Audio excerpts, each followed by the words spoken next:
You're listening to Civic Media. You can tune into any of our live shows on any radio station across the state with the Civic Media app. Find us in your phone's app store and listen anytime, anywhere. This is your WLCX Daily News Roundup for the Eagle 1490 AM in La Crosse.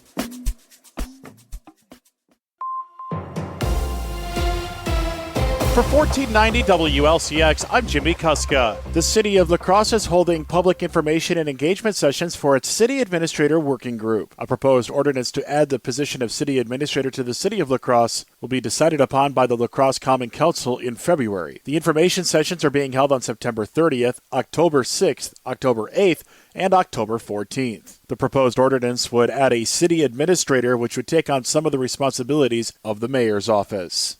Caledonia's only primary care provider is closing. Mayo Clinic announced that it is closing 6 locations across southern Minnesota, including its clinic in Caledonia. It's the only Mayo Clinic location in Houston County. City officials in Caledonia are searching for a new provider, saying that there are 5 different providers interested in bringing medical service back to the city. The closest Mayo Clinic locations to Caledonia are now in Rochester or La Crosse. Congressman Tom Tiffany is the likely Republican frontrunner for Wisconsin governor. With more, here's Civic Media's Isabella Nieto. Tiffany announced his bid for the top state seat on Tuesday and launched his campaign Wednesday night at the Peterson Barn in Wausau.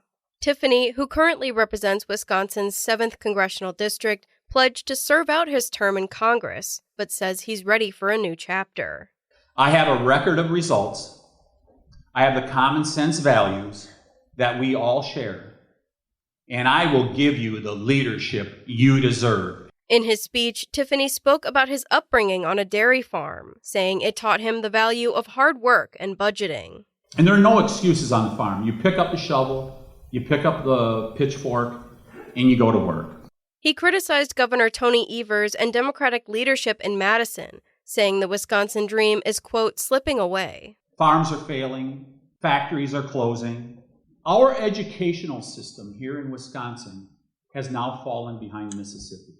That's not the Wisconsin that we know. Tiffany laid out key priorities if elected governor, including cutting taxes, expanding school choice, supporting law enforcement, and restoring what he calls Wisconsin values. He also promised to freeze property taxes and eliminate what he called Evers' 400-year tax increase. It's dead day one. Day one, it's gone. Tiffany faces Josh Schoman, the county executive of Washington County, and Bill Berrien, a Milwaukee manufacturing CEO, in the Republican primary. For Civic Media News, I'm Isabella Nieto. Legislators in both parties in Wisconsin are attempting to change how elections are done in the state. With more, here's Civic Media's Savannah Tomei-Olson. Both Republicans and Democrats have their own proposals, but they introduced them together at a press conference, a rarity here in Wisconsin.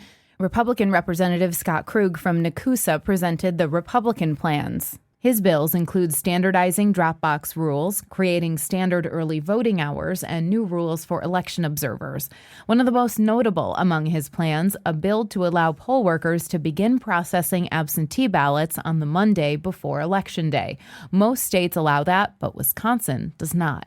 A similar bill last year was blocked by Republicans in the state Senate. This package that I'm looking to introduce this week does take into account a lot of the things that President Trump has said about elections. We need safety, we need security, we need to know who voters are, but we also want to make sure that we understand that we set the line in Wisconsin, that we have our own election system. Meanwhile, Democrats' proposals largely focus on increasing voter education and accessibility. Under their plan, high schoolers would get voter registration forms and be allowed to pre-register before they turn 18. Their bills would increase accessibility training for poll workers and mandate that elected officials work a shift as a poll worker so they understand the system. Representative Lee Snodgrass from Appleton. I have seen time and time again my colleagues making false claims about election security or administration, and as I tell people, there's no better way of learning than doing. Their plans would also increase protection for clerks, their staff, and poll workers. Krug has signed on as an author of 3 of the Democrats' bills. Lawmakers made it clear they don't agree on all of these proposals, but they want to work it out in committee like they're supposed to. I'm Savannah Tomei Olson, Civic Media News. Planned Parenthood is pausing abortions in Wisconsin due to changes in federal budget law. With more, here's Civic Media's Savannah Tomei Olson. The new law blocks facilities that provide abortions from receiving payments from Medicaid for 1 year. Stephanie Miller, a spokesperson for Planned Parenthood, says they serve about 50,000 people per year, providing all kinds of health care, and 3 out of every 5 are covered by Medicaid. At first, a judge said the law could not go into effect, but as the case has moved through the court system, a federal appeals judge is allowing it to move forward. The change goes into effect next Wednesday, October 1st, and that's when Planned Parenthood will pause abortions. Miller says from there, they hope to resume services soon once they figure out what to do under this new law. Plus, she says they're working to see as many patients as possible over the next few days. The last time Planned Parenthood of Wisconsin paused abortion services was when the U.S. Supreme Court overturned Roe v. Wade in June 2022, making Wisconsin's 1849 abortion ban the law of the land. They resumed abortion services a little over a year later when a Dane County judge ruled that the old law does not apply to consensual abortion. There are only 2 other clinics that provide the service in the state. They're both in Milwaukee. Data from the Society of Family Planning shows there are about 500 to 600 abortions in Wisconsin every month. For Civic Media News, I'm Savannah Tomei Olson. Republicans have introduced legislation to address the housing supply shortage in Wisconsin. With more, here's Civic Media's Savannah Tomei Olson. The cost to buy a home here rose by more than 50% just in the 5 years between 2017 and 2022. That's according to the Wisconsin Policy Forum. In polling, people often rank affordable housing as one of their top concerns. Tom Larson, president and CEO of the Wisconsin Realtors Association. The average age of the first-time homebuyer is now 38 years old. And this is due to the fact that housing prices continue to rise faster than wages.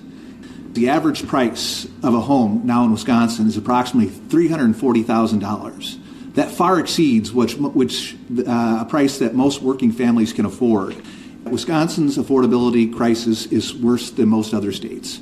Over the last 15 years, Wisconsin has built fewer housing units per capita than the national average. And if you take a look at our affordability, Wisconsin's affordability is worse than any of our surrounding neighbors. One of the bills would create a program Republican lawmakers say would make it easier for people to buy their first home. Representative Dan Knodel of Germantown. 0% interest second mortgage loans, up to $60,000 or 25% of a home's purchase price. To help first-time buyers, you can use these for down payments and closing costs. These bills would also include creating statewide guidance for accessory dwelling units. That's where people add homes, sometimes tiny homes, in their backyards. Some municipalities allow this already, but this bill would codify some rules statewide. Republicans say many of these measures were included in Governor Tony Evers' original budget, so they expect bipartisan support.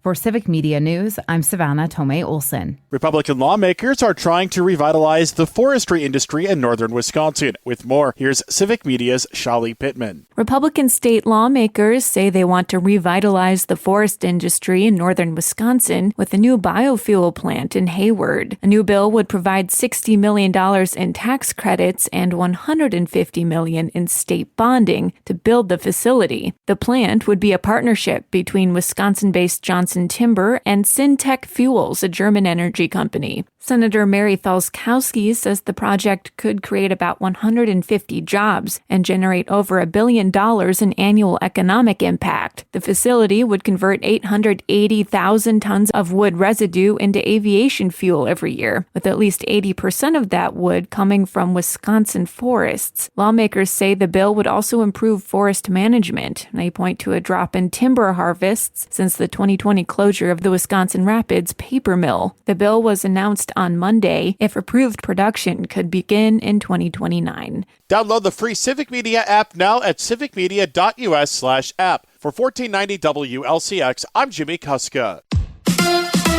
The boys are back in town. Hi, I'm Mike Clemens with sports. Baseball tonight. The Brewers host the Cincinnati Reds in the final weekend of the regular season. Quinn Priester on the mound for Milwaukee. They've won 19 games in a row whenever he's pitched. Third baseman Caleb Durbin. There's something about just the way he looks, the way he composes himself, body language. It's easy to feed off of as far as playing defense behind him, but I think that's why he's so successful out there right now is he's just competing like a bulldog, and it's easy to tell. NFL, the Packers play the Cowboys on Sunday Night Football, but Dallas will be without their top wide receiver, CeeDee Lamb, out the next 3 to 4 weeks with a high ankle sprain. Xavier McKinney. He's a playmaker on the offense, and he's one of the, the best players that they have on their team. So obviously, him not being out there is going to have an effect. But I think they're still going to run a lot of, what they usually run. And it's going to be a next man up type of mentality. That's the Packers safety Xavier McKinney. With sports, I'm Mike Clemens.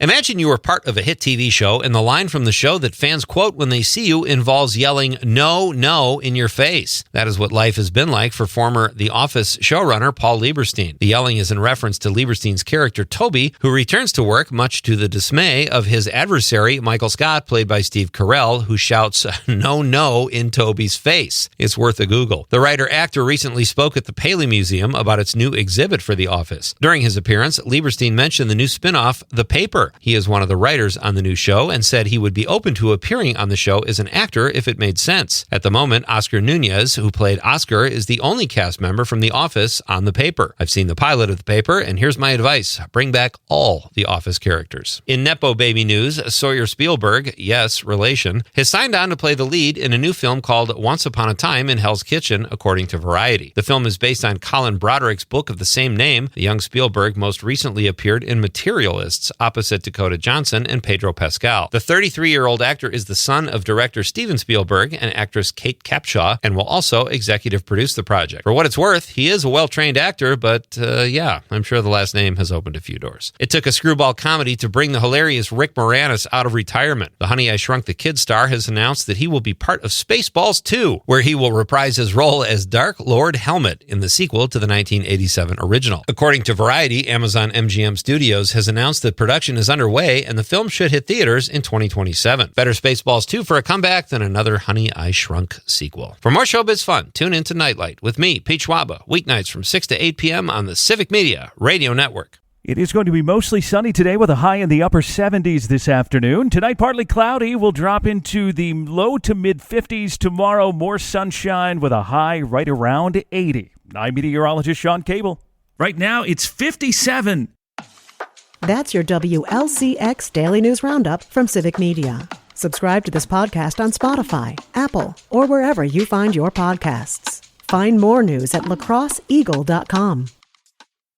The national news cycle never stops, but it can be hard to find news about your local community. Civic Media is dedicated to providing quality local and state news coverage across Wisconsin. With the Civic Media app, you can get notifications about local stories that matter to you and your community. Find the free Civic Media app in your phone's app store and choose notifications from the menu to tell us what kind of news you want to hear about.